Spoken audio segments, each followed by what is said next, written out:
Já de volta com o cenário econômico, Andrew Lorimer está conosco aqui, ele é da Datamar, para falar sobre a movimentação de contêineres nos portos brasileiros. Andrew, seja bem-vindo aqui ao cenário econômico. Prazer, muito obrigado. Vai ter um relatório que será divulgado amanhã, vamos antecipar alguns dados, podemos antecipar alguns dados? Podemos, sim. E qual é a realidade hoje dos portos brasileiros? Porque o relatório inclui alguns outros portos na América do Sul, mas especificamente no caso brasileiro, qual é a realidade hoje? Olha, os portos brasileiros, eles têm, nos próximos anos, eles vão ser o grande motor do crescimento da costa leste da América do Sul, né? A Argentina está recuperando, tem estado em crise nos últimos anos, mas o Brasil vai ser o motor nos próximos anos, nos próximos 5 anos. A previsão do nosso relatório é de um crescimento de 6%, 6,5% ao ano do Brasil para esse modal. Dos portos brasileiros? Exatamente. Bom, e obviamente que eu tenho que remeter a um outro questionamento que não nos é muito incomum. Se a capacidade dos portos brasileiros em conseguir atender o crescimento do país. É uma questão de infraestrutura básica e necessária. Eu posso ter demanda estrangeira, mas aí o produto atrasa, isso gera multas, ou seja, a produtividade cai, o ganho cai bastante e diminui o interesse no produto brasileiro. Os portos brasileiros têm capacidade para atender esse crescimento que você falou de 6,5% anualmente? Tem sim. Os terminais de container brasileiros são 22 principais terminais e eles têm investido bastante. Hoje, devido à crise que ocorreu, né, nos últimos anos, eles tiveram realmente alguns terminais uma utilização muito baixa, né? Mas para os próximos anos, então, eles já estão preparados para receber essa demanda crescente. Quer dizer que o fato da crise e o investimento estava sendo feito fez com que nós tivemos capacidade ociosa. Exatamente. Então eu posso ter um crescimento maior agora acelerado que eu tenho condições de atender especificamente isso. Perfeito. E é a expectativa, né, diante das reformas que a gente espera que o governo consiga fazer, que realmente o país cresça e que nós já tenhamos, então, terminais que estão prontos para atender essa demanda. Andrew, se eu olhar para a economia do dia a dia, a que afeta o dia a dia das pessoas, e claro, está ligado, está conectado, mas enfim, a reforma é extremamente importante, pode gerar emprego. Quando eu falo de trocas internacionais, eu posso ter compradores em qualquer outro país cuja economia está bem e que vai consumir uma commodity brasileira, como por exemplo soja, minério de ferro, essas coisas todas.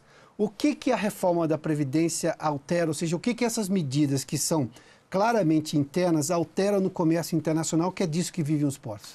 Eu acho que é fundamental porque é um sinalizador para a economia internacional. Então, acho que os investidores estrangeiros, quem são bastante responsáveis pelos investimentos nos terminais de container no Brasil, eles olham isso e eles sentem maior confiança em fazer esses investimentos. Então, isso é ótimo, porque tendem a consolidar esses investimentos e aumenta, sim, o comércio exterior brasileiro. Você fez menção à Argentina, que é um parceiro comercial extremamente importante do Brasil.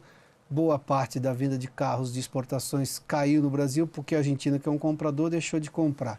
E qual é a situação da Argentina? Porque, obviamente, nós estamos falando de uma região e o peso da Argentina é significativo. Sim.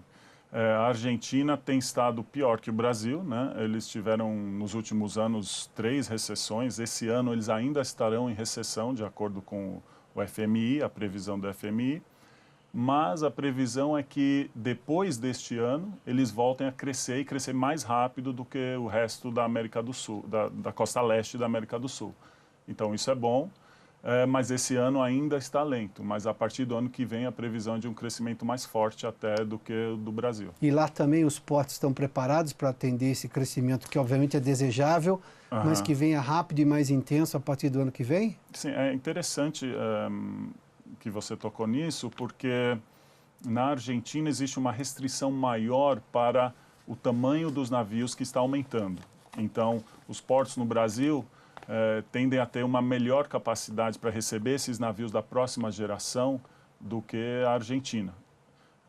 A carga tem que chegar lá de qualquer maneira, mas isso vai significar para o Brasil uma nova oportunidade também, que é de aumentar os transbordos dessas cargas, ou seja, é mais movimentação para os portos brasileiros. Ou seja, um navio muito grande deixa a carga no Brasil, que depois um navio menor vai pegar aqui para levar para a Argentina. É isso que você chama de transbordo? Exatamente. É uma movimentação no aeroporto local, no porto local, claro. Exatamente, exatamente. No momento, os navios que vão para a Argentina, o maior navio de containers que chega no Brasil é de 11 mil TEUs, né? É uma unidade equivalente a um container de 20 pés. 11 mil. É o maior que vem para a costa leste. E ele entra na Argentina, mas quase não entra. E a próxima geração, daqui a 2 ou 3 anos, vai ser de 14 mil TEUs. E esses, certamente, a maioria das pessoas concorda que realmente eles não vão entrar na Argentina. Então, eles provavelmente virão até Brasil ou Uruguai, transbordam, e aí então isso gera mais negócios ainda para os terminais brasileiros. Que se prepararam para esse tipo de navio, ou seja, essas gerações que se sucedem de navios. Exato, exato. Andrão, muito obrigado pela entrevista, boa notícia por esse aspecto, é extremamente positiva. Sim. Obrigado pela gentileza.